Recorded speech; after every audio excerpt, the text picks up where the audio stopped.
Just hold on. I don't.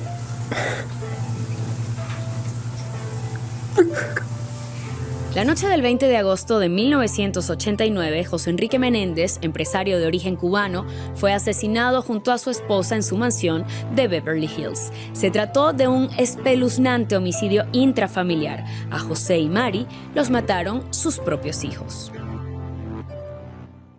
Pero lo que puede parecer una noticia de ayer vuelve a cobrar vigencia luego de viralizarse en 2020, pasar a ser una serie ficcionada en Netflix y posteriormente un documental, dejando abierta la pregunta: ¿realmente son unos monstruos los hermanos Menéndez o son tan solo víctimas de sus propias circunstancias?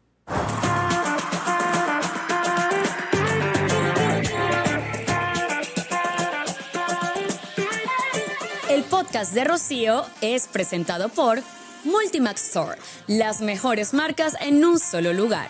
Banco Plaza, tú cuentas. Empire QA, la moto que mueve a Venezuela. Lemo, deja que tu outfit hable por ti. Furlois, aprende inglés para un mejor futuro. Y para desarrollar este tema, hoy en el podcast me acompañan Alejandro Hartman, productor, guionista y director de cine argentino, responsable del documental Los Hermanos Menéndez, también Rosa Pellegrino, psicóloga clínico de Secodap, Luis Madrid Perosa, psiquiatra y psicoterapeuta, coordinador de la Sociedad Venezolana de Psiquiatría, y Pablo Blanco, crítico de cine y periodista especializado en el séptimo arte. Este tema, este caso, comienza a sonar durante pandemia en TikTok y es lo que hace que las grandes plataformas como Netflix volteen la mirada a ver qué está pasando con esto, crean una serie y luego un documental para darle ese sabor quizás un poco más realista. Así que a tertuliar, y voy a comenzar contigo, Ale, porque bueno, no sé qué horas allá en Buenos Aires, pero valoro mucho que estés por acá con nosotros y queremos saberlo todo porque tú conversaste con ellos, con los hermanos, a diferencia quizás de los que estamos de este lado, ¿no? Que hemos sacado conjeturas y conclusiones por lo que vimos a través de las plataformas, pero cuéntanos tú qué tal la experiencia. Sí, es cierto. Sí, yo tuve la oportunidad y el privilegio de poder conversar con ellos, con los dos.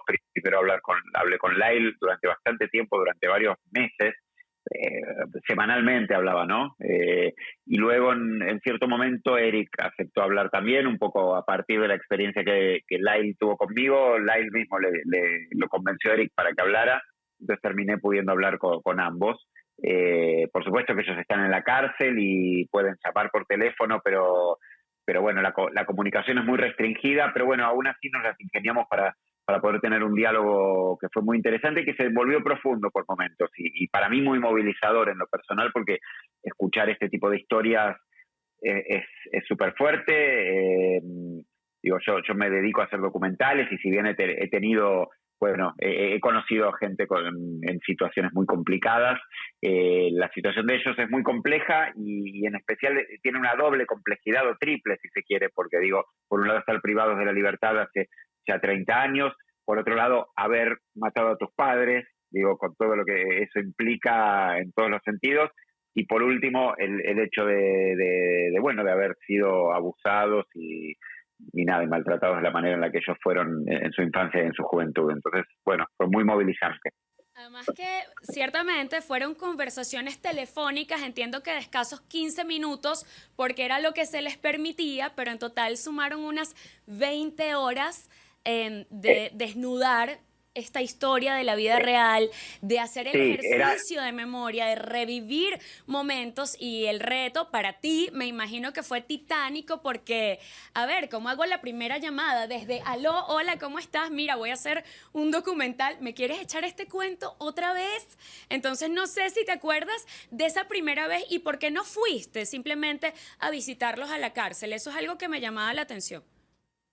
Bueno, a ver, son varias cosas. Por un lado, sí, son llamadas de 15 minutos y encima están interrumpidas por una grabación que aparece cada tanto y se cortan a los 15 minutos. Entonces luego, y ellos solamente te pueden llamar, uno no los puede llamar a ellos. Entonces ellos se corta la llamada y hay que esperar y llaman de vuelta. Entonces en realidad hablábamos quizás 2 horas en fragmentos de 15 minutos y me volvían a llamar y me volvían a llamar, o 3 horas, estábamos mucho rato conversando. en realidad, pero bueno, tenía esa cosa interrumpida.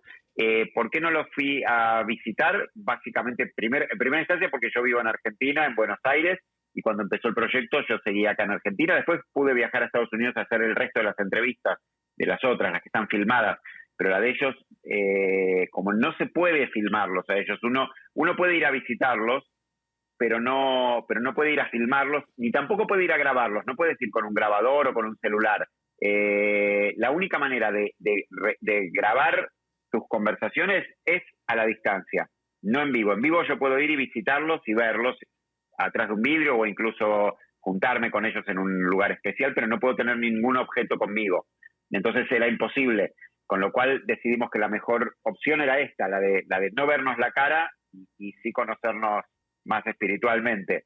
Y bueno, y ese el primer contacto lo hizo la productora por email, hubo una ida y vuelta de cartas, y luego en un momento decidimos que él me iba a llamar, y entonces yo me quedé esperando bastante rato hasta que recibí esa llamada, y ese primer momento, bueno, fue un poco incómodo, supongo que para los dos, con Lyle fue eso, pero era el año del Mundial, el 2022, entonces empezamos, un poco el tema hispano. Él rápidamente me dijo, bueno, las palabras que sabía decir en español por su abuela, que había aprendido, entonces me dijo algunas palabras, empezamos a hablar algo así de Cuba, de Argentina, y luego él me habló del fútbol, de Messi, bueno, como esas cosas universales que lo pueden unir a uno. Ellos son bastante fanáticos del fútbol, entonces empezamos por ahí, y bueno, y luego en un momento fue, bueno, volvamos a 1989, ¿cómo era tu vida? Y obviamente empezamos hablando por lo más sencillo.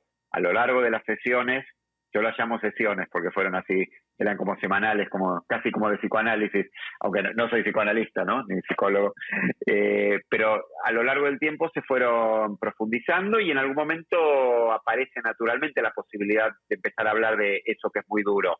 Digo, ahí hay profesionales en la mesa que, psiquiatras o psicoanalistas lo deben saber, bueno, no sé cómo lo hacen ellos, pero obviamente uno no puede empezar hablando de lo más duro, o por lo menos, bueno, en mi caso a mí no me resulta sencillo. Hay que ir de a poco, y así fue, y creo que por eso pudimos tener una conversación muy franca y muy profunda. Mira, tú sabes que yo he estado escuchando algunas entrevistas que te han hecho, que le han hecho a él, y me recuerda un poco a Truman Capote, cuando hablaba de aquel libro que escribió, que luego se convierte en película, que es A Sangre Fría. Y entonces él, para desarrollarlo, comienza a hablar con los asesinos ya condenados a muerte, y descubre que allí, a pesar de esa imagen monstruosa que es tan fácil percibir a primera vista, también hay un ser humano configurado por sus circunstancias, ¿no? Vulnerable, probablemente, que conoce el dolor y que antes de ser agresor muchas veces fue agredido. Pero entonces esto puede convertirse en una espiral que uno se pregunta cómo se rompe. Porque si constantemente voy justificando la violencia, ¿dónde pongo el punto final? Sin embargo, luego de ver primero la serie que desencadena, que creo yo que genera la necesidad de este brillante documental, a mí particularmente me quedó esa sensación de quiero ir a abrazarlos. Y estamos hablando de un par de asesinos, pero quiero ir a decirles, siento mucho que hayas pasado por todo esto, ¿no? Y esto me lleva a indagar un poco con ustedes desde sus distintas áreas. Y Ale, no te vayas porque queremos saber mucho más de tu experiencia, pero ¿cómo lo vieron? ¿Les pasó lo que me pasó a mí o estaban como muy conscientes de que esos son asesinos? Bueno, a mí particularmente, absolutamente me pasó. Es decir, y yo sabía que eso era algo que me iba a pasar. Es decir, uno a veces está como preseteado para creer que un criminal, un asesino, una persona que hace cosas que sabemos que no están socialmente aceptadas, es como si naciera un bebé con cachos y con un tenedor. Y eso no es necesariamente así. De hecho, son pocos los casos. El doctor lo puede, reafirmar de pronto, que hay ciertos quizás trastornos o patologías que a lo mejor pues te inclinan a eso, pero los seres humanos en su gran mayoría somos nuestras circunstancias o un cúmulo de experiencias que nos han pasado. Es decir, nace una persona que le pasan una cantidad de cosas y que de alguna manera llega a ese lugar. Si esa misma persona con su misma genética, con su, bueno, con su misma composición, inclusive con su misma familia, quizás hubiese vivido situaciones diferentes, a lo mejor no hubiese llegado a ese sitio. Eso nos ayuda un poco a entender que las personas malas no siempre nacen malas porque sí, ya está, sino que de alguna manera tenemos que rescatar ese punto de humanidad que todos tenemos. Y de hecho, cuando hablamos de los derechos de la gente, de los derechos humanos, entendemos que independientemente de lo que hayan hecho, esos derechos se mantienen, porque tu dignidad humana no la pierdes nunca, y por eso es que logramos conectar con ellos. Al menos yo logré conectar con ellos porque digo, Dios, si esto del abuso efectivamente ocurrió, que al final también decimos, bueno, ¿cómo lo vamos a saber a ciencia cierta? Quizás nunca lo vamos a poder comprobar, eso solo lo saben ellos, pero si eso fue así, Dios mío, no me extraña en absoluto el sitio al que llegaron. Importante algo que tú mencionabas, y yo creo que es bueno rescatarlo, que es que ciertamente hay gente que justifica esos actos de violencia, y yo creo que ahí no hay que caer, pero una cosa es justificar y otra cosa es comprender de dónde viene. Tener empatía, un claro, comportamiento. humanizar. ¿no? Ujú. Totalmente. Claro, más allá del juicio, fíjate, yo creo que lo interesante, porque yo también cuando vi el documental de Alejandro y luego la serie, pero básicamente el documental te da como una visión más vívida, más Claro, natural, orgánica de la situación, ¿no? Yo dije, ¿quiénes son las víctimas aquí realmente? ¿Quiénes fueron las víctimas? ¿No? Los padres que murieron, los hijos que fueron violentados, una historia. Entonces me quedó como esa situación de que, bueno, mira, esto fue una situación de polivictimización, ¿no? Donde todos estaban como de alguna manera registrados por una historia que los llevó a ese desenlace. Por otro lado, más allá del juicio legal, que es válido totalmente, o sea, hay un parámetro legal que ha cambiado, por cierto. Yo me preguntaba y lo comentábamos, ¿no? ¿Qué hubiese pasado si ese delito hubiese ocurrido hoy, no hace 35 años, ¿no? ¿Qué hubiese ocurrido si el juicio hubiese pasado igualmente? Entonces, más allá del juicio legal y el juicio moral, espiritual, religioso, cultural, familiar, que podamos hacer cada uno de nosotros, porque cada uno les aseguro que va a tener una posición diferente o nos vamos a separar en algo. Que más allá de eso es comprender lo que decía Rosa, es entender cómo llegaron a esta situación estos dos muchachos, a una situación de matricidio y parricidio, ¿ok? Pero con una historia detrás de abuso sexual, físico, psicológico, de abuso sádico por parte del padre, además del sexual, ¿no? Y toda esta historia de una madre con una conducta pasivo-agresiva que hace violencia por negligencia, no lo supo proteger a tiempo. Entonces tú dices, ¿quiénes son finalmente los agresores y quiénes son finalmente las víctimas? ¿No? Es la pregunta que queda como abierta para mí. Total. Y por supuesto... ¿O qué es peor, perdón, doctor, un padre violador o un hijo asesino? Porque cabe preguntarse, ¿no?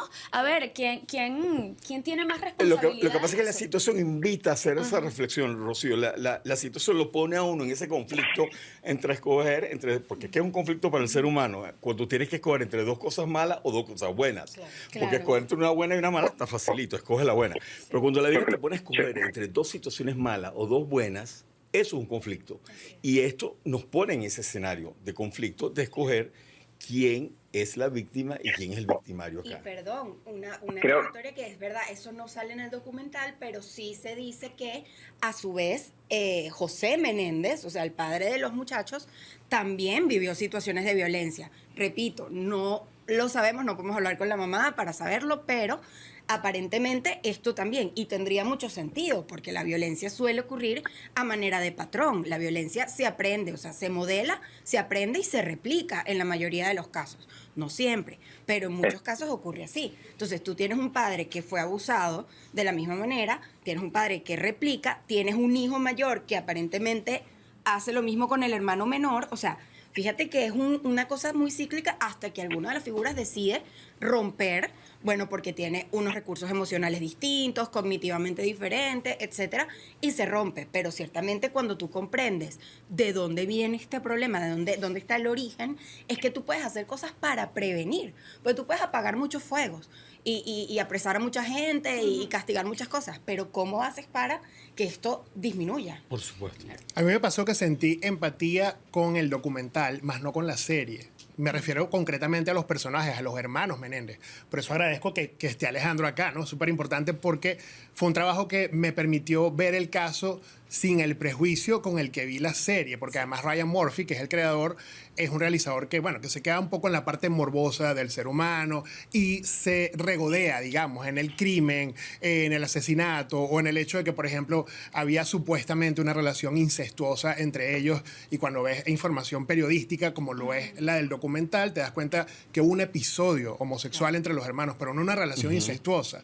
Entonces tú dices, me quedo con el documental en este caso porque me muestra una visión más clara de los hechos, y no solamente por el cliché de que sea un documental, sino porque está muy bien estructurado. Entonces a mí particularmente me fue mejor con el documental que con la serie, sin duda. Y fíjate que me pasa con la serie que en algún punto sentí que estaba viendo un hecho de ficción. Claro. Solamente cuando llegué al documental es que entendí, espérate, esto es verdad, esto pasó, y entonces empiezas a sentir de verdad todo ese dolor, toda esa frustración que, Alejandro, a ti te hicieron una entrevista y ya no recuerdo si era la de CNN o un podcast que vi porque vengo siguiéndote los pasos, en el cual te preguntan cómo fue ese momento en el que ellos te narran el asesinato de sus padres. Y tú dices que la memoria quizás, palabras más, palabras menos, Ale, estás aquí para contármelo, no, pero es escurridiza. Sin embargo, más que impactarte eso o ese momento, para ti fue extremadamente rudo y difícil escuchar cómo fue la infancia de estos hermanos. No sé si pudieras contarnos por qué y rescatar un poco esas conversaciones que tuviste con ellos. Sí, porque hay algo, por lo menos yo lo he notado, y también con otro documental que hice sobre un caso que tiene algunas similitudes, ¿no? De una chica acá en Argentina, que es el caso de Nair Galarza, que acá es muy, muy famoso y conocido. Hay algo donde esta gente, cuando comete este tipo de crímenes, donde están atentando contra alguien que conocen mucho, donde las causas son muchas y muy profundas, y no tienen que ver, digo, no es un asalto, ¿no? Por supuesto.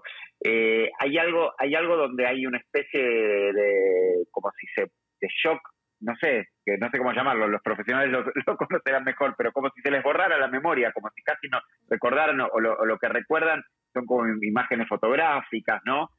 Cierta amnesia respecto al momento. Entonces el relato no, por lo menos en esta experiencia que yo tuve, en estas dos experiencias, no son relatos muy claros de cómo fue eso. Ellos lo contaron, de hecho lo contaron bastante bien en el juicio. Si ven el juicio, que se encuentra, está en YouTube, y nosotros pusimos algunos fragmentos, creo que lo cuentan mejor que como me lo contaron a mí. Sin embargo, hay algo del abuso, que es algo que sucedió a lo largo de los años y durante muchísimo tiempo, en el caso de Eric, en el caso de Lyle menos tiempo, pero es una cosa que fue progresiva, que fue de a poco, que fue poniéndose cada vez más densa y más oscura. El relato es mucho más emocional, mucho más vívido, mucho más claro y a la vez mucho más difícil de contar. Entonces era distinto, como si solo me relataran flashes, ¿no? Del momento del crimen. Esa fue la sensación que yo tuve. Me quedo con algo de lo que hablaban antes, que me parecía muy interesante respecto a esto de quién es víctima y quién es victimario, y qué pasa en estas situaciones que son tan paradójicas y donde uno se ve. Digo, por suerte pienso que no tenemos la suerte de no haber estado en esos jurados, no haber tenido nosotros, bueno, yo por lo menos, pero creo que lo comparten, no haber tenido que decidir la suerte de esta gente y decidir esto, y que justamente nosotros podemos mirarlo con una mirada más lejana y quizás más compasiva y entender todo esto, porque efectivamente nosotros no nos metimos entonces en el documental, pero sí había un historial no nos metimos porque nos volvía larguísimo y hubiésemos necesitado hacer una serie, pero sí efectivamente había un historial de violencia tanto en la familia de Kitty como en la familia de José, y efectivamente esto es algo que puede transmitirse generacionalmente hasta que, como dijo la doctora, alguien lo rompe. En este caso decidió romper o salirse de la peor manera posible, ¿no? Los chicos decidieron salirse de la peor manera posible, porque les costó después todo el resto de su vida encarcelados. Pero quiero decir, por suerte no nos toca elegir eso, y nosotros de toda esa complejidad podemos tener una mirada un poco más compasiva y entender el nivel de drama que hay cuando suceden estas situaciones adentro de las familias y aprender que estas situaciones son a veces mucho más cercanas de lo que pensamos, mucho más frecuentes, son muy ocultas, suceden en la intimidad y que a veces tiene que ver con la mirada de un maestro en la escuela, de un profesor de deporte, de un vecino, digo que de un pariente, ¿no? Que ve algo raro y hay que estar alerta a estas cosas porque son demasiado comunes. Creo que ese es el aprendizaje que podemos sacar. ¿Tú sentiste en algún momento que ellos realmente amaban a sus padres? ¿Hubo amor en esas conversaciones? ¿Había una conexión efectiva, real, o era solo miedo, era solo desprecio? No, ellos, no, porque digo, sus padres eran dos personas extremadamente presentes y el método de José era un método muy psicopático donde José de alguna manera inspiraba respeto. José era una persona muy exitosa, en muchos sentidos, en términos sociales, José era un modelo a seguir, especialmente en la cultura norteamericana, ¿no? Donde está toda esta idea del éxito y de tener más y bueno, todo como funciona un poco la sociedad norteamericana. José era una persona, un modelo a seguir. Entonces yo creo que ellos estaban entre el odio y el miedo, mucho miedo, y al mismo tiempo la admiración. Era un tipo admirable para ellos. Y Kitty era una madre también muy presente y a la vez muy maltratadora, las dos cosas a la vez. Entonces, Eric definitivamente me lo ha dicho, digo, él extraña a su madre, él extraña a su madre y también admiraba a su padre. Y Lyle también admira a su padre. Es muy paradójico y es muy loco. Pero eso es lo que les pasaba. Claro, es que más loco aún, Alejandro, siguiendo la idea de lo que estás diciendo, cuando vemos en el documental, en el juicio, cuando Eric dice que el único momento que tenía con su padre era el momento del abuso sexual y por eso lo permitía en parte, tú dices, wow, qué clase de relación afectiva es esta, ¿no? Claro, es un niño que quiere amor. Es un niño que quiere amor. Alejandro, el doble mensaje, el doble discurso de que te amo, porque había una cuestión de admiración y de idealización por parte de los muchachos con su papá, pero también había un doble discurso del papá que le decía, yo los amo, yo te quiero, yo hago esto porque los amo. Sí. De hecho, en uno de los momentos del abuso, cuando Eric hace ese relato de era el único momento de amor que yo sentía o de soledad con mi papá, pero en un momento amoroso, también el papá le decía, fíjate, esto es parte para pertenecer a la familia, este tipo de acciones, ¿no? Entonces, obviamente eso va generando un doble relato, un doble discurso y por supuesto se comienza a establecer finalmente una relación ambivalente con los padres, una relación de amor-odio que se va llevando hasta que llegue un desenlace donde, bueno, inevitablemente tuvieron que pasar al acto. Eso se ve comúnmente, digamos, primero el abuso infantil dentro del hogar. Sí, me pregunto con qué frecuencia, yo sé que existe claramente, pero qué tan frecuente es y además esta macabra manipulación de involucrar el amor y el miedo y digamos, poner todo en el mismo cóctel hasta tal punto que el niño no pueda diferenciar uno de otro. Y también, y esto creo que va un poco para ustedes, qué duro es experimentar tus primeras relaciones sexuales a través de la violencia y a través de un familiar en la cual ciertamente hay dolor, pero luego también puede haber estímulos placenteros. Claro. Y entonces, ¿cómo se configura ese laberinto de la mente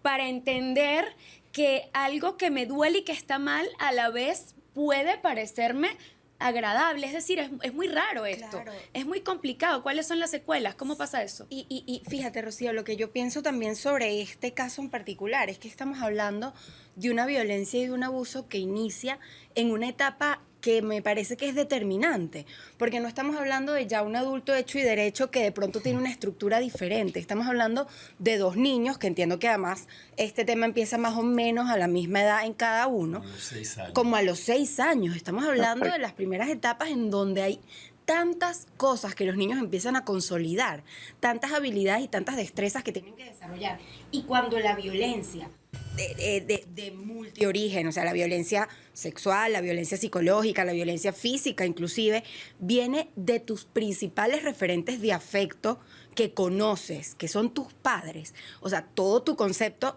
del amor, de la sexualidad, como comentabas, inclusive de la autoimagen, de la autoestima, o sea, de todas esas cosas que un niño apenas está empezando a vincularse con eso, a construirla, a solidificarlo.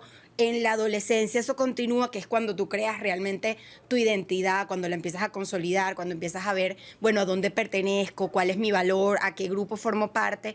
Todo eso en esos niños que luego fueron adolescentes y que luego fueron adultos, pues quedó absolutamente quebrantado. Estamos hablando además de eso, de tus principales figuras de amor desde que tienes uso de razón. Claro. Eso es lo que te transmiten. Bueno, Y eso... un momento donde además se está configurando la personalidad. Claro. Porque recordemos que la personalidad tiene dos componentes, ¿no? El temperamento, que es la parte biológica, genética con que uno nace, pero luego está el carácter, que es lo que se va configurando a través del crecimiento, del aprendizaje, las experiencias, los traumas, las cosas, los logros, etcétera, y bueno, también la parte cultural. Entonces imagínate tú toda esa parte caracterial que se va a construir con una visión ambivalente del mundo, del amor, del placer, de lo bueno, de lo malo, porque fíjate que finalmente cuando le dicen, pero tú querías que tu papá se detuviera, que lo mencionaba Pablo, y él le dice, no, porque era el único momento en que yo me sentía bien con mi papá. Entonces, fíjate qué confusión puede generar allí. Pero le daba rabia que la mamá no y pudiera la mamá, intervenir. por supuesto, había una violencia por negligencia. Ahora, Pero, ¿qué tan frecuente es, doctor? es frecuente, fíjate. Este tipo de casos. ¿con Fíjate, qué yo te puedo hablar, regularidad? obviamente, yo te puedo dar una visión sesgada porque estoy en la consulta de un psiquiatra, igual que en la consulta de un psicólogo. Está en una consulta de psiquiatra y la gente dirá, bueno, pero por algo fue al psiquiatra o paró en la silla de un psiquiatra o un psicólogo. Pero fíjate, es bastante frecuente el antecedente de abuso sexual durante la infancia. Recordemos además que el abuso sexual, ya la gente de SECODAP tiene mucho más experiencia en ese sentido, el abuso sexual en la infancia generalmente es cometido por personas cercanas a la víctima, al niño, o inclusive familiares directos del niño, ¿no? Y donde se guarda esta cosa del silencio y el amor, el miedo y el amor. Son los sentimientos que te sesguen y hacen que tú no delates la situación o no abras la situación hasta que pasa algo como esto o transcurre de otra manera o sigue el encadenamiento que mencionaba Rosa. Claro. Entonces, ¿qué pasa? Obviamente que al final, cuando ya tú sientes que la situación es inescapable, como en el suicidio las personas tienen una visión en túnel. Dicen, listo, no hay otra alternativa, me tengo que suicidar. Igual ocurrió acá, cuando ellos tienen esta situación de defensa, lo que llaman autodefensa imperfecta, que fue como lo que buscaron los abogados de defensa en el primer juicio, que recordemos que fue anulado porque no pudieron llegar a un acuerdo, que es lo que yo creo que pasó finalmente, nos pasa a todos, pues finalmente no podemos decidir porque quedaron mitad y mitad, y las mujeres están a favor de ellos y los hombres fueron los que estaban en contra de ellos, ¿no? Como que los veían más culpables. Entonces, igual ocurre en una persona en una situación como esta. Se cierra el túnel y en esta situación de defensa, autodefensa imperfecta, dicen, nos van a matar. Yo sí creo realmente, cuando oigo los testimonios en el documental, sí capto inmediatamente la veracidad de la sensación de que sí nos van a matar, por lo cual nos tenemos que defender, ¿no? Y obviamente, una situación totalmente construida en la mente, y entonces al final tú dices, bueno, ¿dónde está la culpa? ¿En la sombra de estos muchachos o en los muchachos? Es así. Que además yo siento, Pablo, que hay una necesidad de la industria de mostrarnos estos casos con cada vez más frecuencia. No sé si es el morbo que generan, lo mercadeables que son, los buenos números que arrojan, a pesar de que, por ejemplo, y no hablo del documental en este caso, sino de la serie, la crítica no la favoreció en primera instancia, ¿no? Pero pues veo que es recurrente en todas las plataformas de streaming traer a colación casos similares a este. ¿Por qué? Bueno, a mí todo me remite a una película que es de mis favoritas, de Oliver Stone, que se llama Asesinos por Naturaleza. Okay. Es un clásico en este sentido, habla de la cultura estadounidense, de retratar a estos antihéroes sociales, a estos villanos, por llamarlos de alguna forma, que no son de un cómic, sino de la vida real. En esa película está todo, absolutamente todo. Yo veo Joker 2 con todo y su fracaso y me remite a Asesinos por Naturaleza. Veo el documental de Alejandro y me remite a eso. Esas tomas de archivo de ellos hablando en Asesinos por Naturaleza están retratadas como unos popstars, ¿sabes? O como unos rockstar. Entonces, claro, lo que está haciendo Oliver Stone es justamente, estamos hablando de hace más de 20 años, es levantar la mano y decir, epa, estamos glorificando a una gente que no tiene que ser glorificada. Entonces, quizás esa tendencia ha vuelto por todo lo que acabas de mencionar. Sin duda, es una garantía de rating. mencionaba yo al principio, no tengo nada en contra de Ryan Murphy. De hecho, vi el asesinato de Gianni Versace de principio a fin. Pero es un autor que le gusta pues insistir, regodearse en el morbo, en el crimen, en lo sangriento de alguna forma, y eso lamentablemente suele ser pues traer como resultado rating, por supuesto que sí. Entonces tenemos a los hermanos Menéndez y de repente vamos a tener otro caso similar en alguna producción de Netflix. Siempre va a ser, digamos, el rating es quizás el motivo. Pero en lo que levanto la mano es, esto no es nuevo, ¿no? No solamente este tipo de crímenes, sino que los medios los enaltezcan. Entonces creo que eso pasó con la serie. Y por eso decía que el documental de alguna manera alivió mi percepción del caso, porque la serie lo magnifica y lo pone en un tono muy amarillista, y el documental te presenta los hechos y los testimonios reales. Entonces, y te permite como sacar una me gustaría decir algo de eso, yo, ¿no? Ya les decía que yo me siento como aliviada después de ver el documental, porque siento que ahora sí puedo pensar en cabeza propia porque tengo una verdad en mis manos. Pero, Alejandro, yo siento que tú llegaste a este género un poco por accidente o sin buscarlo, que de algún modo te buscó a ti. De hecho, es Netflix quien te contacta para hacer este documental porque ya habías realizado algunos trabajos en esa línea, y quisiera que nos cuentes esta historia, cómo sucedió y cómo te ha transformado a ti, qué te ha permitido descubrir en el proceso. Sí, te respondo esto y un poco retomando lo anterior porque me parece muy interesante por qué hay este interés tanto del público pero como de las plataformas por tocar estos temas. A ver, yo creo que siempre hay un interés en el policial, en las historias que tienen suspenso. Eso es bastante viejo en el cine, digo, Asesinos por naturaleza, como bien decías, de alguna manera lo analiza y le da una vuelta de tuerca y lo ve desde otro lado y es una gran película, y es muy analizable el fenómeno, pero en realidad es muy anterior en el cine. Digamos, el cine negro siempre existió, y las novelas de Agatha Christie y Sherlock Holmes, siempre hay algo muy atractivo en estas historias donde hay un muerto, donde hay un misterio y donde de alguna manera nos acercamos a la muerte. Me parece que el interés del público en general por mirar un poquito eso a lo cual le tenemos miedo es un poco expiar un poco esos miedos que tenemos, es asomarnos un poquito por el ojo de la cerradura, a ver cómo es la muerte, qué es lo que pasa, y luego volvernos a casa tranquilos luego de haber comido nuestro popcorn y ver una película, ¿no? Hay algo de eso, me parece que sucede en el público, y obviamente las plataformas lo toman y lo mercantilizan y efectivamente lo ponen de moda y ven que tiene rating. En lo personal, a mí me sucede, digamos, no es que llegue de casualidad, yo hago documentales hace muchos años y en algún momento pero en general los documentales que yo hago produciendo por mi cuenta son más de temáticas sociales. En general sigo procesos sociales, me interesan otro tipo de cosas, cuestiones políticas. Me interesa mucho todo eso, así, las cuestiones sociales, por sobre todas las cosas. Y hace algunos años, con un grupo de gente, había una historia, un crimen muy conocido acá en la Argentina, que uno de los puntos más trascendentes tenía que ver con la mediatización que había tenido. Y nos pareció que era una gran historia para poder llevar a una plataforma. Teníamos como ese sueño de hacer algo un poco más grande que los documentales que hacíamos habitualmente, y la verdad es que pudimos convencer a una productora, que es Vanessa Ragone, que lo llevó finalmente a Netflix, y lo pudimos hacer. Esa es la serie Carmel, quien mató a María Marta, y la verdad es que nos fue muy, muy bien. Y luego pude hacer otra en el género, llamémosla, que es El fotógrafo y el cartero, sobre el crimen de José Luis Cabezas, que es un fotógrafo argentino que fue asesinado en la época de Menem, de una manera horrorosa. Y luego hice otro más, que es de Nair Galarza, que comenté hace un rato, y en algún momento me llamaron para hacer esto, que para mí era rarísimo porque yo trabajo en la Argentina y de repente me llamaban de Hollywood para hacer una historia totalmente norteamericana y muy famosa allá, ¿no? Pero a mí en lo personal lo que me sucede es que yo encuentro, y me di cuenta con el tiempo, pero ya desde la primera experiencia en este género, que el true crime es un gran vehículo para hablar de otras cosas. Porque de alguna manera, como en los crímenes, digamos, intervienen en general estos elementos. Hay familias, hay cuestiones económicas, está la justicia, muchas veces está la política implicada.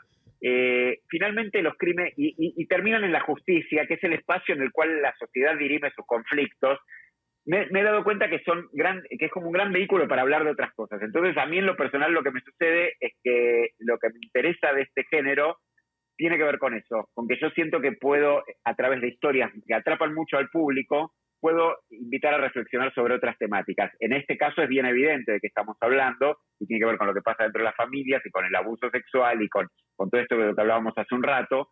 Y en otros casos son otras temáticas, pero siempre muy relacionadas, y son cosas que tienen que ver con la sociedad, y a partir de las cuales podemos pensar cosas. Entonces, de alguna manera, yo encontré como un espacio en el cual el mercado, llamémoslo de alguna manera, de las plataformas, me da un lugar para a veces invitar a gente interesante a hablar de estas cuestiones y eso, hablar de cosas que creo que son interesantes y relevantes. Esa es un poco la manera en la que yo lo veo. Y claro que lo son, porque a veces tienes que Honestamente, mirarlas de frente, reconocerlas y hablarlas a lo franco para intentar buscarle la caída, ¿no? O la salida, más allá de que esto parece el espiral del horror, porque ya decíamos, es una historia muy distante geográficamente hablando, pero si nos venimos a Venezuela o nos vamos a Argentina, estoy segura de que hay millones de casos como este. Pareciera que el horror no tiene un punto geográfico delimitado, ¿no? Sino que en la oscuridad hay coincidencias en todos los lugares. Yo recuerdo una amiga que estudió psicología y pues soy periodista, me gusta preguntar cosas, indagar, y en una tertulia franca terminó contándome qué le había motivado, ¿no? Y me decía que su papá le invitaba a hacer actos lascivos cuando era niña. Para ella fue completamente aterrador, creció con ese trauma, decidió estudiar psicología para intentar darle un sentido, encontrar una respuesta. Pero mi pregunta quizás más inquietante fue, ¿le contaste a tu mamá? ¿Tu mamá qué hizo cuando esto pasó? Y simplemente me dijo, me convertí en su rival. Empezó a rivalizar conmigo, fui su enemiga, me dijo que estaba mintiendo.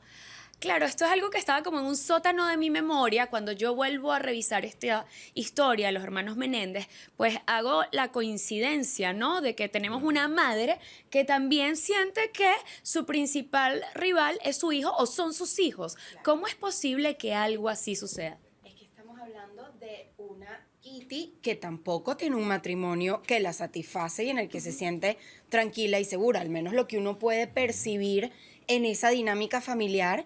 Esa es una mujer que quizás también estuvo sometida a algún tipo de violencia. Entonces, cuando tú no tienes quizás las herramientas para canalizar eso, y cuando tú de alguna forma también eres víctima de algún tipo de violencia en tu relación o en cualquier otro entorno, pues por supuesto que, bueno, no tienes, digamos, los recursos para hacerle frente a eso, y muchísimo menos para proteger a alguien más, que en ese caso depende de ti. Claro. Utilizar la sumisión y la negligencia como un mecanismo de defensa para sobrevivir ante una relación tan traumática, violenta, agresiva como la relación con su esposo, porque ella también fue víctima de abuso de él. Claro. Lo que pasa es que, bueno, le aplicó el propio gaslighting, porque recordemos Así que los es. abusadores emocionales, los narcisistas, los psicópatas, los border, inclusive los trastornos histriónicos de la personalidad, aplican una cosa que se llama gaslighting, que es que te generan como una sensación de culpa de que tú eres la No, y persona tú estás culpable loca, de la esto no está situación, tú eres la loca, o minimizan el impacto de la situación y te generan como una confusión. Bueno, te quedas como escandilado, como luz de gato. Total. Quedas escandilado y tú la verdad que no puedes reaccionar asertivamente frente a la situación. Entonces quedas atrapado en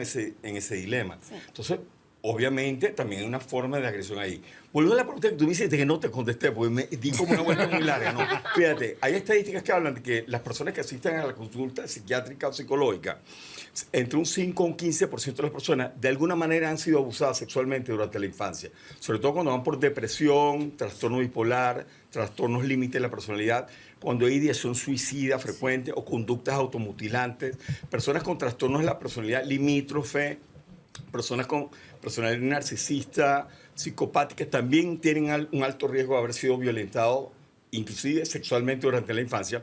Y, por supuesto, las personas que tienen recurrentemente abuso de sustancia de manera compulsiva o tienen trastornos disociativos que son muy frecuentes en el estrés postraumático, que las personas disocian. Fíjate que algo que llamó la atención en el documental es que después que matan a los padres, porque ellos en ningún momento negaron, o sea, una vez que se abre la cuestión de que ellos mataron, la cuestión era por qué lo habían matado, si tenían razón o no de haberlo hecho, ¿no?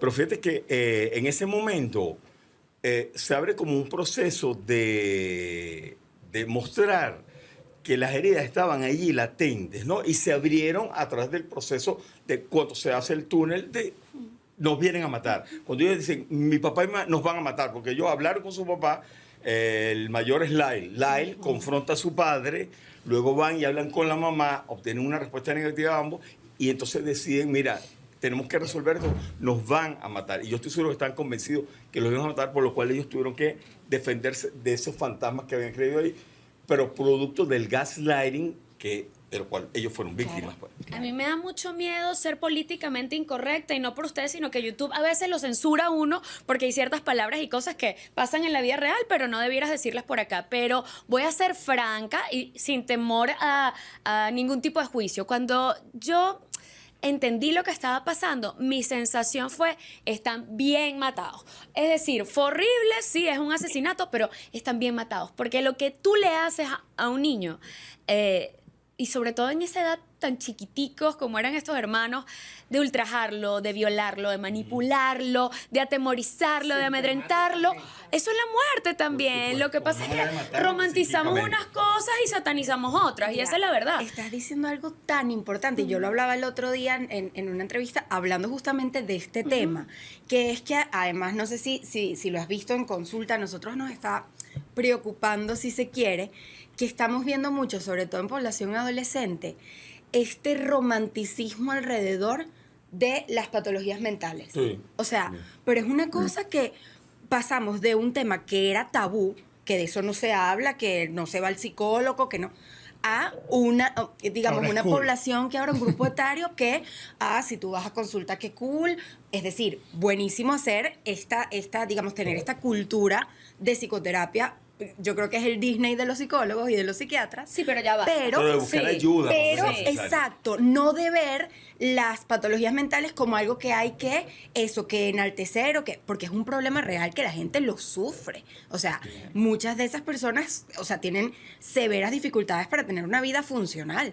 No es algo que digamos, para menospreciar o para invalidar. Entonces, esto de que de pronto vemos el mismo Joker. O sea, la gente, el furor con el Joker, porque es un loquito que se atrevió a hacer lo que un montón de gente no podía hacer y a quemar la ciudad entera. Y eso genera, y de hecho vemos el Joker 2, un Joker todo sumiso y a la gente no le gusta. Sí. Claro, que además la película retrata esa idolatría. Claro. Entonces, eso yo creo que es un tema que ahora hay que poner sobre la mesa. O sea, ni tan calvo, ni con dos pelucas. Ni tampoco podemos dicotomizar si son culpables o no son culpables y dejarlo hasta allí. Porque fíjate, yo me pregunto, vamos a suponer que estos señores, pues ya son unos señores, salen libres, ellos podrán llevar una vida normal. Si ellos hubiesen sido absueltos en el momento, hace 30 y pico de años, tengo entendido, ¿no? Como ese juicio, más de 35 años. Si ellos hubiesen salido absueltos de ese crimen, yo digo, ellos hubiesen podido llevar una vida normal. Ellos realmente están estables mentalmente. Es una pregunta que hay que hacerse, porque uno tiende a poner las cosas, tú sabes, como en lo rosadito, lo azul, lo blandito o lo duro, ¿no? Y resulta que no, mire, situaciones intermedias que son muy dolorosas, muy complejas. Yo quería relatar que una de las cosas que llama la atención es que una vez que ellos cometen el crimen de matar a sus padres, empiezan a gastar dinero de alguna manera que tú dices, bueno, pero ya va, o es una cosa vengativa que están haciendo, tú sabes, como jactándose, mira cómo ahora vamos a gastar todo el dinero por todo el daño que nos hicieron, o realmente ellos estaban mentalmente estables en ese momento para darse cuenta que están disociados, que es algo que se ve en el estrés postraumático. Claro. La persona hace una disociación, están actuando como si no hubiese ocurrido absolutamente nada, ¿no? O lo otro es un estado maneiforme, como una negación omnipotente de lo que acaba de ocurrir unos días atrás, y empezaron a comprar unos Rolex, unos carros, empezaron a tener como unas vidas que llamó poderosamente la atención y que lo cual es que hace que entonces se empiezan a prender las alarmas, ¿no? Absolutamente. Tu pregunta es que cómo sería si los hubieran absuelto, y hay un caso, creo que se llama Gypsy Rose, Claro. no sé si lo han visto, esta Sí, sí. influencer estadounidense que mató a la mamá también, pero resulta que esta señora, desde que ella estaba pequeña, le estuvo dando medicamentos para prácticamente Sí. envenenarla. Sí, un Munchausen muy por fuerte poder. ese caso. Y hoy en día es una influencer. La ves en TikTok No, la dando aman. conferencias, la aman. Sí, sí, sí. Entonces, bueno, puede ser un poco lo que hubiera pasado, quizás. Porque los tiempos han cambiado. Yo creo que Alejandro nos puede dar luces en torno a estas preguntas porque seguramente él también las habrá formulado. Y antes de que me lo cuentes, Ale, yo te quiero contar, y es una anécdota tonta, pero la recuerdo mucho ahora. De niña, aquí había un canal famoso llamado RCTV que hacía unos muy buenos trabajos periodísticos, y veo en la sala de mi casa, en aquella época había televisores en la sala, que bueno, está el noticiero y están unos presos que se habían cosido la boca con hilo de coser, y uno de ellos está ofreciendo un testimonio, dando declaraciones, y dice: nosotros pagamos nuestros delitos con nuestra libertad, no con la vida. Queremos vivir, aunque sea en la cárcel, aunque sean las condiciones más infrahumanas y nefastas, pero queremos vivir. Y eso a mí se me quedó como tatuado, ¿no? En el subconsciente, porque es esa importancia que tiene la vida. Yo creo que es porque en el fondo, mientras estás vivo, tienes como encendida una mecha que puede ser muy pequeña y que puede ser naif nombrarla, pero existe, y es la esperanza. Porque mientras estoy vivo y estoy respirando todavía, existe al menos un ápice de posibilidad de que las circunstancias cambien. Y ese ápice vale la pena. Y yo no sé, Alejandro, si en tus conversaciones descubriste algo de esa mecha, ¿y qué te pudieron relatar ellos respecto a este nuevo giro que cobra su caso, cuando quizás ya veían no distante, sino imposible que su realidad cambiara? A ver, yo creo que ellos ambos, igual son distintos, y Laila es distinto a Eric, son personalidades bastante distintas. Yo creo que ellos tienen esperanza, si no, nada, por algo siguen vivos, porque es así, porque están hace 30 años presos. Ellos tienen esperanza, pero se lo toman de maneras distintas. Y sí tienen esa mecha, esa vitalidad, esas ganas de vivir. Pasaron por diferentes periodos, por periodos muy depresivos. Digo, los dos me relataron cosas similares. Eric en particular, porque Eric, y esto lo retomo con algo que hablaron hace un rato, pero Eric siempre tuvo mucha culpa. De hecho, en el documental lo expresa bastante bien hacia el final. Él siempre se sintió culpable de lo que le pasaba, de lo que pasaba con su padre, de si lo que hacía bien, si lo que hacía estaba bien o estaba mal, ¿no? Siempre sentía culpa, y luego sintió culpa de haber desencadenado la catástrofe, y luego sintió culpa de se lo contado al psicólogo, y luego sintió culpa de haberle contado al psicólogo de la defensa el por qué, ¿no? Y sigue teniendo culpa, y hacia el final del documental lo dice. Aún así, él es una persona muy vital, y se volvió muy espiritual, y tiene una pulsión artística, y aprendió a pintar, y tiene ganas de vivir, y sin dudas tiene ganas de salir. Y es interesante porque él me hablaba de lo que pintaba, ¿no? Y él me decía: yo pinto verde, pinto paisajes, pinto cosas que no tienen nada que ver con lo que yo veo acá, pinto la libertad, ¿no? Y me parece que ahí está su esperanza. Por el contrario, Lyle tiene algo, él es un líder, porque él fue criado para ser un líder, fue criado por su padre para ser su heredero, para ser su sucesor. Entonces, Lyle tiene esa pulsión por organizar cosas, por hacer cosas. Entonces, por ejemplo, por el contrario, mientras que lo de Eric es una cosa introspectiva y mucho más relacionada con la meditación y con su propio crecimiento personal, Lyle es para afuera. Y Lyle trabaja con los presos en mejorar las condiciones de vida en la cárcel. Por ejemplo, organizó todo un programa para llevar mascotas a la cárcel, porque está comprobado que los presos que pueden convivir con animales y tener el cariño y ocuparse de alguien, luego tienen menos reincidencia al salir.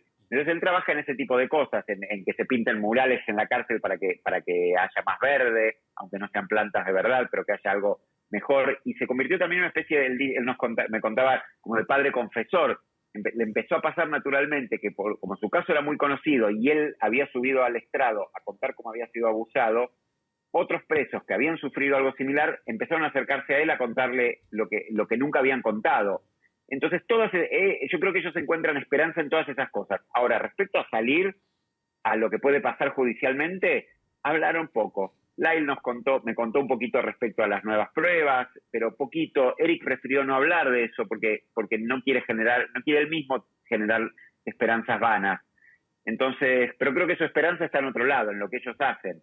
Y eso fue lo más iluminador para mí. A mí me sorprendió mucho eso y creo que lo más emocionante de hacer el documental fue escuchar todo eso que ellos hacen, porque yo no estuve ni un día en la cárcel. No me puedo imaginar lo que es estar 30 años. No puedo. Y yo me imagino que cuando terminas un trabajo así, o no lo sé, Alejandro, ¿cuál es el ritual? Desconectarse de la historia, pasar la página, seguir con la vida, porque puede ser bastante tormentoso, ¿no? Estar girando en torno a un pensamiento. O en tu caso, eres de los que necesita hacerle seguimiento, llamarlos cada tanto, se van tejiendo vínculos personales. Ya te pregunto por lo humano, porque al final todo esto se trata de cómo nos toca como seres humanos.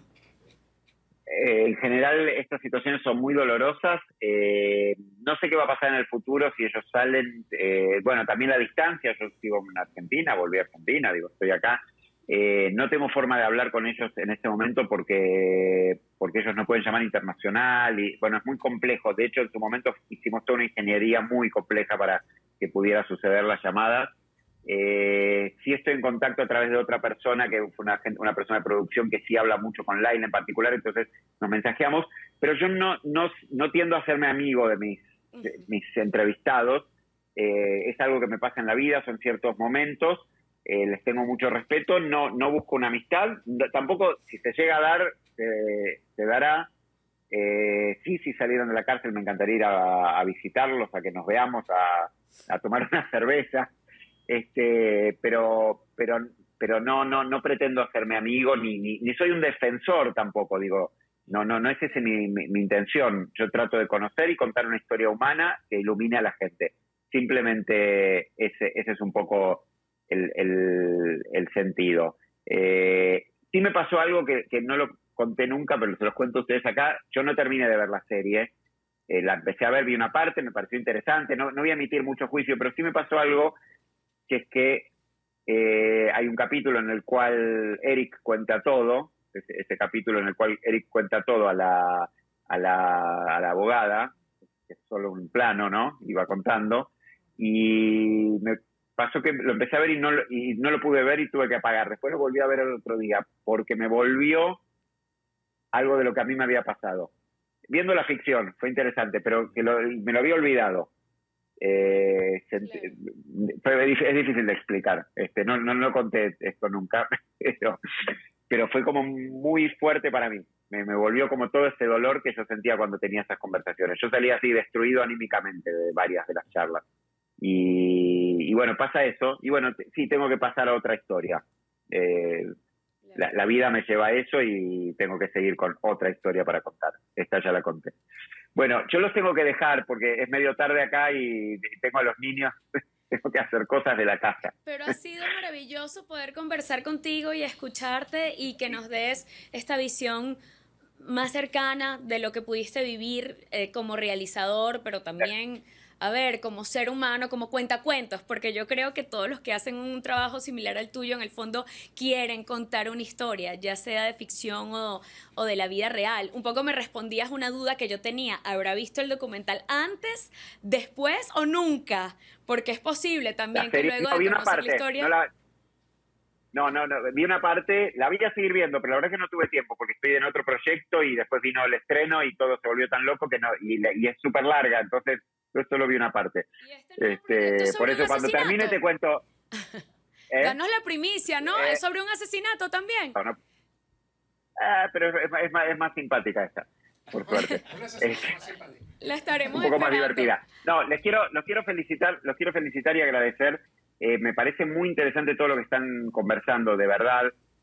Todo esto que decían recién de las enfermedades mentales y de cierta vanagloria, me sale la palabra, sí, esta cosa, vanaglorización de las enfermedades mentales. Hay algo que me parecía muy, muy interesante y muy atinado esto que están conversando y vuelvo a lo que dije antes. Para mí lo interesante de poder contar estas historias es justamente cuando despiertan todas estas conversaciones y dan lugar a hablar de todas estas cosas que son importantes para nosotros, para la sociedad. Así que les agradezco mucho que hayan tomado mi película y el tema para charlas muy interesantes.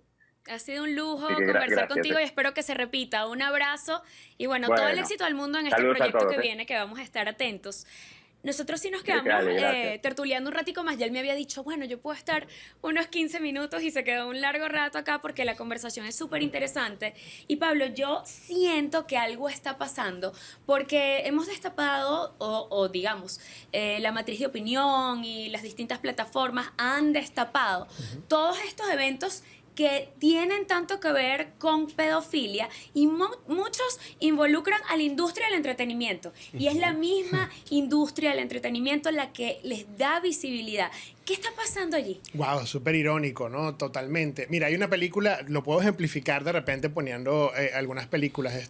No tiene que ver con pedofilia, pero está La Sustancia con Demi Moore. Wow. Y es una película que retrata, la viste por ese wow. Wow. Que retrata cómo Hollywood discrimina a las mujeres por la edad, las mujeres del medio de comunicación. Entonces, claro, yo creo que esa dualidad, por un lado, son hechos que ocurren y que personas que están dentro de la industria los reflejan y los convierten en un producto afortunadamente exitoso porque son instrumentos de denuncia, sin duda.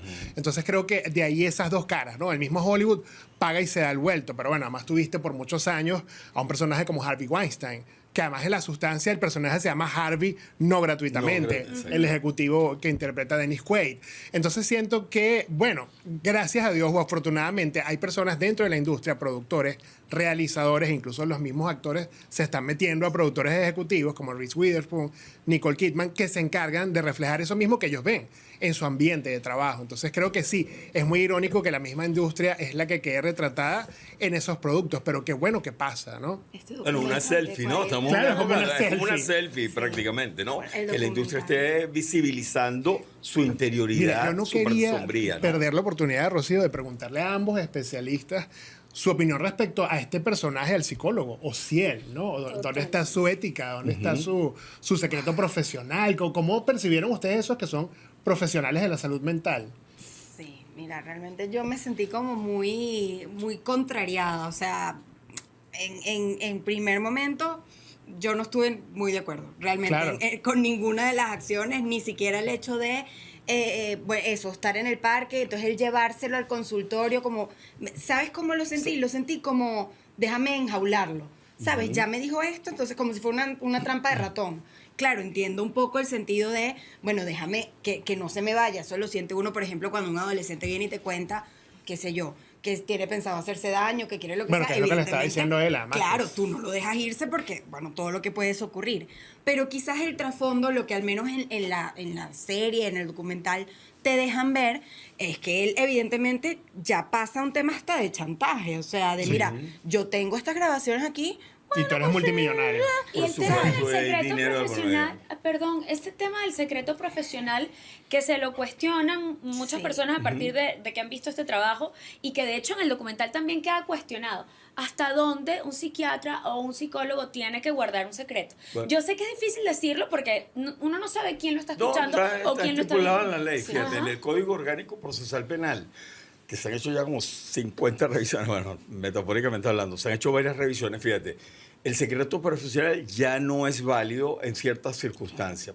Para psicólogos, psiquiatras, sacerdotes, confesores, ya no se puede guardar secreto profesional cuando la persona cometió homicidio, cuando hay violencia contra la mujer, cuando hay abuso sexual, físico, psicológico contra un menor de edad, tiene que denunciar.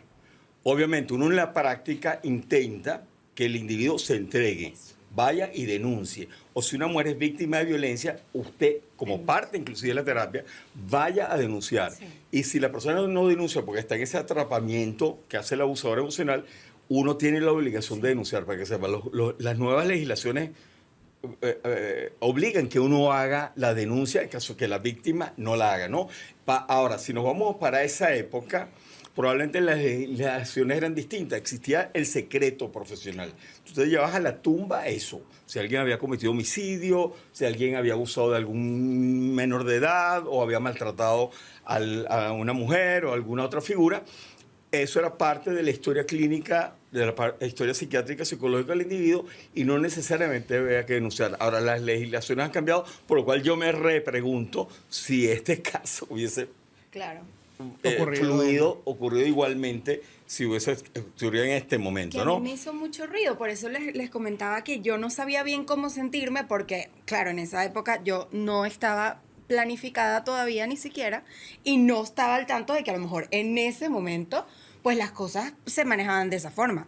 En la actualidad, mira, una de las primeras cosas que nosotros le contamos a nuestros pacientes y a sus representantes es el tema de, sí, hay confidencialidad, todo lo que tú digas en estas 4 paredes para mí es sagrado, yo no lo hablo con amigos, con colegas, con quien sea, excepto que estés en riesgo tú, que esté en riesgo alguien más, y yo tengo que protegerte. Ahí la confidencialidad eventualmente se va a tener que romper. Si yo no puedo acompañarte a que tú hables de esto con quienes tengas que hablarlo, es que lo voy a hacer yo, porque te tengo que proteger a ti y a tu entorno. Claro. Y algo que ocurrió allí con el doctor Ociel, que es el que hace este movimiento antiético, porque realmente fue una cosa antiética, es que él perdió la perspectiva, o había algún interés, como dice Pablo, de repente, mira, o dijiste tú, Rosa, mira, tengo unas grabaciones que pueden tener un precio, ¿no? Valor.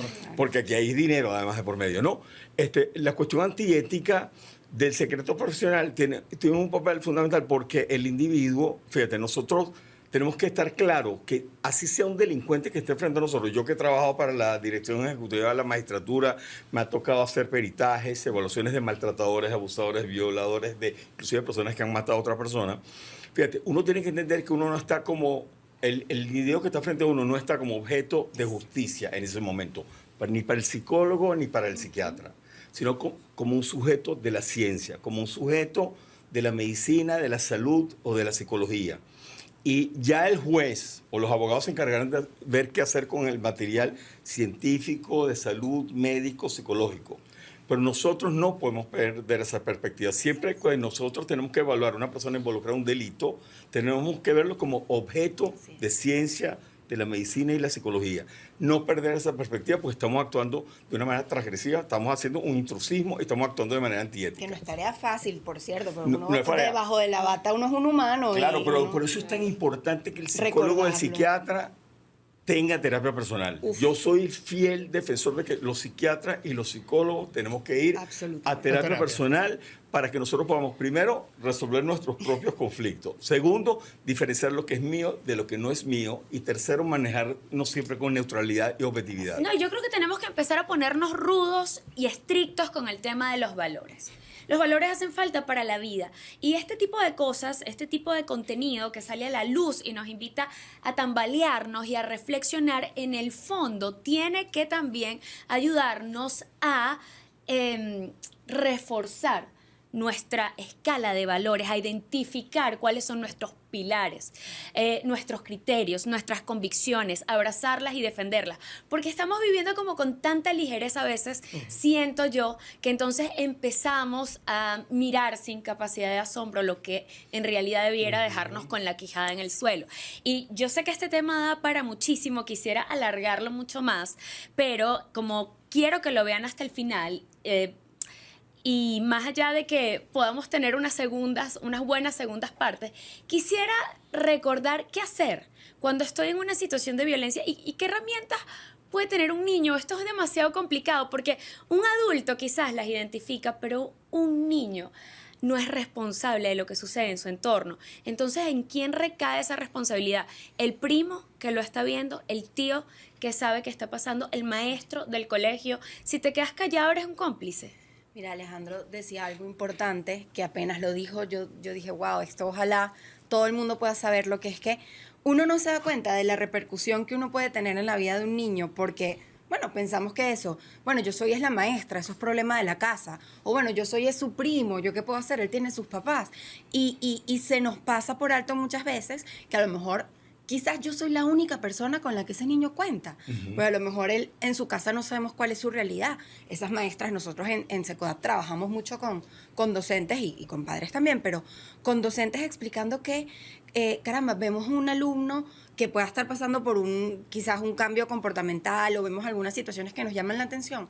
Claro, una maestra puede tener 35 muchachitos allí de los que tiene que ocuparse y sabemos que es un reto bien difícil y bien complejo, pero quizás esa maestra haciendo esa pregunta de qué pasa, te sientes bien, tratando de enlazar con alguien que realmente me sirva como aliado para proteger a ese niño, tú le puedes estar cambiando la vida, porque uno cree que una mamá ama a sus hijos y cuida a sus hijos porque es mamá.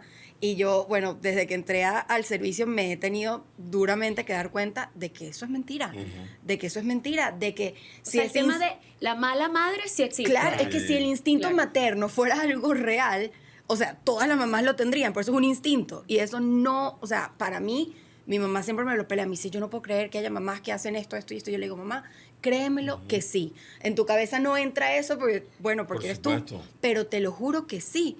Entonces, saber qué puedo hacer yo por ayudar a ese niño, porque muy probablemente ese niño no va a llegar y te va a decir, mira, yo estoy siendo víctima de este tipo de violencia, necesito ayuda, ¿sabes? E incluso lo que decía Alejandro también, muchos de los niños que son sometidos a esto sienten que son culpables de lo que les está pasando. Eso pasa en el acoso escolar, eso pasa en el abuso sexual, eso pasa en los tipos de violencia. Yo empiezo a creerme, además por ese mensaje repetido de tú no vales, tú te mereces esto es por tu bien, etcétera, etcétera, que yo merezco lo que me está pasando.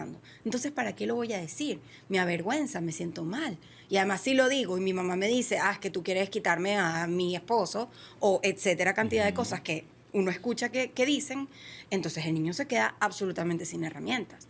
Somos nosotros, por algo somos, bueno, adultos responsables de niños y adolescentes, ¿no? Entonces, eso, el saber qué puedo hacer yo por ese niño. Que no es mi hijo. Bueno, pero a lo mejor me tiene a mí nada más. Y fíjate, una vez que uno está consciente de que algo de eso está ocurriendo, ya uno es parte de esa escena. Entonces yo sí creo que tenemos que asumir responsabilidades de ayudar, buscar ayuda, ya sea legal, profesional, para esa víctima o esa potencial víctima que está allí.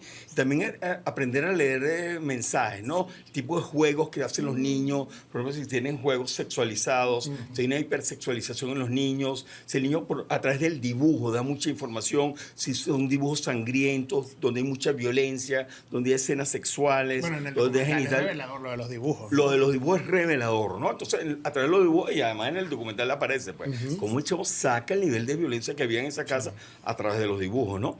Entonces, debemos indagar, no debemos dejar eso como que ante la duda siempre pensar mal. Claro. Ante la duda siempre pensar mal e indagar un poquito. Y si consigo algo, hay que ayudar, hay que apoyar y hay que buscar ayuda profesional, legal, donde sea, pero no podemos abandonar, porque como dice Rosa, podemos cambiar la historia de una persona radicalmente hacia un lado mucho más positivo. Pablo, tú que te dedicas a analizar hacia dónde van las matrices de contenido, lo que quieren ponernos a ver, porque no somos marionetas, pero ciertamente hay una industria gigante que está por encima de nosotros, que sí nos salpica y que sí nos moldea hasta un punto. ¿Cómo ves esta revolución de contenidos que apuntan en esta dirección, esta saturación? Bueno, a la par de ese boom de este tipo de contenidos, hay también un historial de fracasos muy importante. Ha habido en Hollywood crisis de guionistas, porque no hay historias originales, hay muchos reboots. Acá rato vemos la versión de Cenicienta, la versión, por poner un ejemplo, cotidiano, o en fin. Entonces todos estos remakes o los live action de comiquitas que ya vimos cuando niños, o que, bueno, de repente los chamos ahorita las ven con otra cara, lo que demuestran es una escasez de ideas muy importantes. ¿Qué pasa con este tipo de productos? Que, bueno, si son bien presentados como el documental, evidentemente me parece que más bien invitan a la reflexión y al análisis, que es lo que nosotros en este caso como periodistas hacemos. Si se crean series como Monstruos de Ryan Murphy, que nuevamente no tengo nada en contra de él, bueno, evidentemente, por un lado estamos deformando la realidad de una manera muy importante. Hay gente que ve una serie hecha en la ficción y cree que como está basada en la vida real, lo que está ahí es fiel a la realidad. Eso lo que hace es un daño a la audiencia, ¿no? Una fabulación de la realidad. Y crea unas audiencias con unos juicios de valores que de repente no son los correctos. Si hay una contraparte, por eso es perfecto que hayamos tenido a Alejandro, que muestre un trabajo serio, de alguna manera periodístico, sobre los hechos, bueno, es como más, digamos, sano para el público. Entonces, bueno, por un lado pueden haber, sí, productos que sigan siendo amarillistas, pero por el otro estamos en plena, o por lo menos en Hollywood, momento woke, ¿no? Momento de despertarse, de ser inclusivos. Entonces, como que cada cosa que se cree va a ser cuestionada. Y están las redes sociales donde estamos todos los jueces de lo que ocurra, sea película, serie, actor, actriz, en fin, todo lo que pase por allí va a ser objeto de juicio de toda la audiencia. Entonces, cada vez la tienen más difícil los creadores de contenido de plataformas digitales y de la gran pantalla. Yo creo que mientras haya productos de calidad, vamos a estar bien, básicamente. Bueno, y productos que también tengan contenido de fondo. Esta es una serie que sí está muy pincelada con ficción. Bueno, de hecho, Monstruos va de historias de asesinos, de homicidios Dahmer. espantosos, exacto. Entonces, pues, para hacerla comercial seguramente requiere de eso. Siento que esta segunda temporada, de hecho, tuvo más centimetraje, más impacto que la primera, pero Sí. no sé si es percepción o... No, totalmente. Y hay algunos aciertos artísticos, como unas tomas preciosas, no lo niego, una recreación asertiva de los años 80 y hasta la música, que no quería dejar de tocar este tema por encimita contigo, pero Milli Vanilli es uno de los grupos recurrentes en sacar el la soundtrack. canción No de puedo yo Mariah tampoco, no puedo. Todos los días me Girl, levanto I'm gonna y miss you. Ajá, la tengo aquí. Y bueno, creo que hay una analogía entre lo que pasa con estos muchachos, que al principio parecían una cosa y luego resultaron ser otra, con este Milli grupo Vanilli, que se llegó a ganar un Grammy Fake. y no cantaban, Sí. hacían doblajes. Sí. Y bueno, siento que esos, a ver, como elementos artísticos, son valiosos. Es son interesante cuando un interesantes. realizador lo usa como ironía, Ajá. ¿sabes? De hecho, vuelvo a lo mismo. El título Asesinos por Naturaleza no son por naturaleza. Aquí estamos analizando un contexto que los convirtió en lo que finalmente fueron. Exacto. Entonces, claro, usar la canción o la banda sonora con Milli Vanilli en el funeral de los padres, porque uno de los hermanos Menéndez la pide. Wow, te lo digo y se me erizan los pelos, pues es muy escalofriante. Y es un recurso que evidentemente para cualquier realizador tomado de la realidad y ponerlo en la ficción y decir qué ocurrió, hoy es interesante para el público, sin duda. Eso sí lo aplaudo, más no el amarillismo. O sea, Claro, a los no, hermanos sin se duda. ven desde el principio de la serie, en este caso, nuevamente, como unos roster. Aquí estamos nosotros, nos vamos a comer el mundo, ya va. O sea, cuando ves a estos chamos, dicho en venezolano, en el juicio, te das cuenta que son unos seres humanos maltratados. Claro, y lo que genera eso, porque también en la serie que vi eso, la de Dahmer y esta yo, me las vi las dos. Lo que genera también como toda esa narrativa, y además a los actores que estás poniendo a interpretar a los personajes. O sea, tienes además a una población que está viendo es a los actores, que para nada feos son ninguno de los tres. No. Tú tienes a una cantidad de personas que están idealizando un personaje de la vida real que en absoluto necesariamente tiene por qué tocar la realidad de lo que son, junto con el actor que están poniendo a representar ese papel, pero de alguna manera lo vinculas. O sea, tú piensas en Lyle y en Eric Menéndez y a mucha gente se le viene a la cabeza es las caras de los que hicieron la serie. Bueno, de... y además hay un parecido físico importante. ¿no? Claro, claro, Sí. pero entonces lo que tú dices, o sea, te presentan o sea, unos adolescentes que evidentemente llaman la atención, ya ahí hay un elemento que te engancha. Claro, porque O sea, todavía somos un poco adictos a los viejos estándares de belleza que tanto nos Claro. fastidian, pero como nos gustan. Y hay sutilezas, perdón, Rocío, Sí. que entorpecen de repente la percepción que pueda tener la audiencia en cuanto a la importancia del tema. Uno de los actores, no sé cuál de los dos, dijo que su desnudo en la serie era real. ¿A quién le importa, hermano? Estamos hablando de un asesinato, ¿sabes? Sí, o sea, como que, ¿qué Innecesaria la querías aclaratoria. decirnos? Sí. Que esos Pienso glúteos que- tonificados sí son tuyos, no nos importa. Eso, entonces, a claro, mí la puede gente que se- me importe un poco, pero Yo quería hacer como una acotación Se que, desvía la que atención. probablemente lo que faltó en la serie, también en la película, es buscar una figura que hiciera de alter ego, ¿no? Como que compensara el protagonismo de un villano, Sí. de un criminal, que compensa. Por ejemplo, cuando vemos El silencio de los inocentes, por ejemplo, está Hannibal Lecter, pero está la otra figura que más bien es vulnerable, que da Clarice. contención, es un algodón, Clarice, Clarice, personaje de la Joy de Joy Foster. Entonces, hay una compensación a través de las dos figuras que hacen alter ego. En este caso no. ¿Acaso el villano, el criminal, el que cometió el delito, es el protagonista y es solo? ¿no? Entonces yo creo que falta un poco esa conversación que le da entonces una proyección más natural y más orgánica a la situación, y más realista, ¿no? Y que nos pueda dar un mensaje finalmente. Que al final yo creo que hay que quedarse con eso, ¿no? Hay que mirar el fondo y no tanto la superficie, aprender a pensar en cabeza propia. Yo siempre me he preguntado y tengo que irme, pero esto es como una perfecta excusa también para reencontrarnos. Si el mal en su esencia más pura existe, hay gente que es mala porque es mala. Y lo pregunto porque yo leí alguna vez como una cuartilla, un análisis de un psicólogo, psiquiatra que decía mis conversaciones con el diablo. Y él apuntaba a que el mal, en su origen más puro, sí está por allí, caminando entre nosotros. Hay gente que aún creciendo en buenas circunstancias y con buenos padres terminan siendo malas personas, pero esa es una irrisoria excepción a la regla, porque normalmente el hombre es un producto de sus circunstancias, y en este caso esta es una serie a la que llamaron monstruos, pero yo particularmente no creo en los monstruos, sí creo en los hombres que van por la vida con heridas abiertas, salpicando de ese dolor a los demás. Entonces, quizás allí hay que mirar el fondo y no la superficie. Fíjate en la fachada de los Menéndez, que es lo que te presentan en el documental. Era la familia perfecta. Un empresario exitoso, un hijo practica tenis, el otro está estudiando, la mamá la perfecta ama de casa. Y qué película de terror había debajo de esa fachada, ¿no? Entonces, claro, cuando mencionas, por ejemplo, que aparentemente esta persona era buena, sí, aparentemente, pero mira todo lo que había detrás, ¿no? Entonces el mal puede estar, pero en una circunstancia creada, no que apareció de repente por ahí, ¿no? No sé. Y bueno, también tenemos la tarea de encontrarle como un final a la historia de terror, ¿no? De ponerle punto final al mal. Y con esta reflexión me tengo que ir, pero no sin prometer no que queremos, Rocío. pronto... Yo tampoco me quiero ir, quiero seguir hablando de este tema y de otro. Quiero que me digas, por ejemplo, qué películas tengo que ver. ¿Me puedes decir 3? Así, las irreductibles antes de que termine el año. Te recomendaría una serie que está en Apple TV que se llama Disclaimer.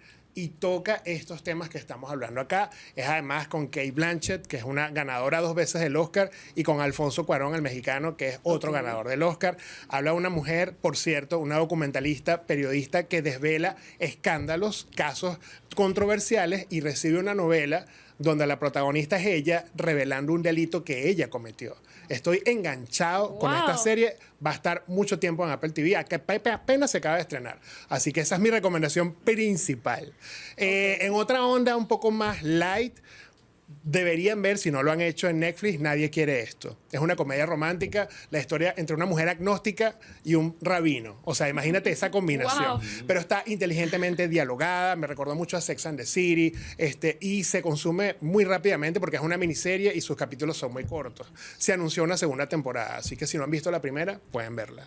Bueno, ahí tengo tarea para el próximo podcast porque tenemos que reencontrarnos. Ah, bueno. Nosotros nos vemos la próxima semana.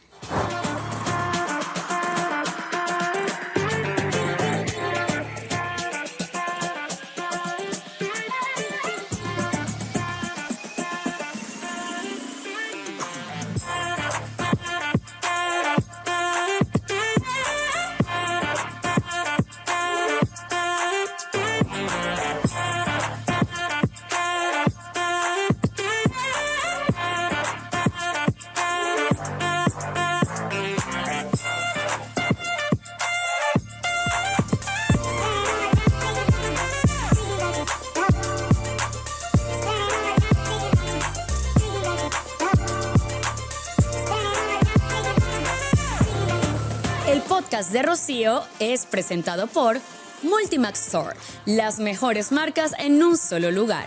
Banco Plaza, tú cuentas. Empire QA, la moto que mueve a Venezuela. Lemo, deja que tu outfit hable por ti. Furlois, aprende inglés para un mejor futuro. Y la escenografía del podcast es gracias a Guillermo Felizola.